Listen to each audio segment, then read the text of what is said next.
Ustajem rano, imam 3 treninga dnevno. S takvim ritmom dan je kratak. Život vrhunskog sportista se mnogima ne bi dopao. Uz ogroman fizički napor i stalna odricanja, Najteže pada razdvojenost u porodici i prijatelja. ali na to moraš da budeš spreman ako želiš da ostaviš trag.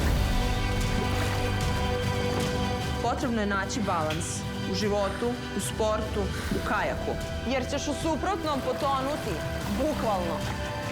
U kajaku si sam, priroda i ti. I to mi daje posebnu snagu. Ima nečeg čudesnog u konstantnoj borbi sa vodenim tokom, dok istovremeno postaješ njegov deo. Možda je to ljubav prema Dunavu na kom sam odrasla. Neka ljubav je sigurno ono što sve nas sportiste gura napred. Ja sam Milica Starović i ovo je moj put do Tokija. Pridruži mi se na njemu.